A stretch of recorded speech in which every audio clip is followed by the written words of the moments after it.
Higa-higa muna ako. May anak magbukas. Wala pa naman kami masyadong labahan kasi na tapos na kahapon ang labahan. Sakit ng katawan ko, guys. Higa-higa muna ako, guys. May anak magbukas mga ano. Kasi yung labahan namin at tapos na. Panibagong labahan na naman. Ay, nako. Trabaho na naman. Araw-araw. Wala namang ipon. Sige, trabaho. Walang maipon. Walang naipon. Tama lang pang gastos. Kulang pa sa pagkain. Kailangan naman nating kumayod, guys. Kailangan nating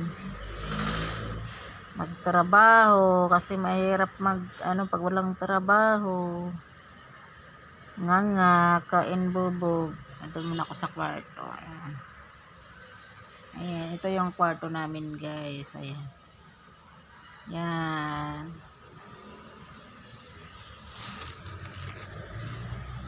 Ito ang aking lang. Tanggalin ko muna. Charan. Ito, guys. Aray. Nakita nyo to ang anak ko, guys.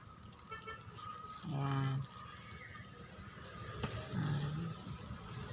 Ayan ang anak ko, guys. Maganda sa akin. Hindi kami magkamukha, oh. Ayan. Anak, guys, tutukan nyo. Ayan. Ayan.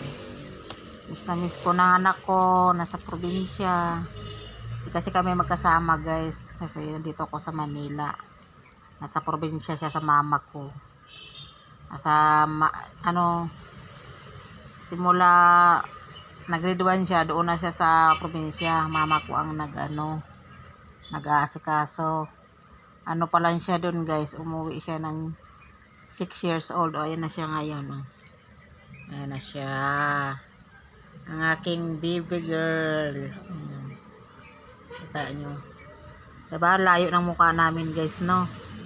Ako, walang ilong. Ayan ako. Oh. Yan ang panganay kong anak. Dalawa sana, guys, yung anak ko. Kaso lang na yung isa nasa heaven na, nasa langit na. Namatay siya sa sakit. Hindi ko alam, guys, kung ang kinamatay niya ay parang pneumonia sa sa baga ba? Lamig sa baga.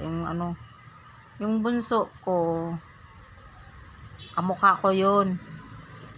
Yung parehas kami ng ilong noon, bunso ko. Yung nawala, ay nasa langit na. Ayan yung panganay ko. Magkaiba sila ng mukha noon. Pero yung bunso ko, guys, mas maputi yun. Ito kasi, ayan siya. Yan. Yan, guys. Pinaglihi ko yan siya sa kape. Tsaka pinaglihi ko siya sa kape, coke, tapos ubas. Yun, guys. Ayun siya ngayon, guys, yung panganay ko.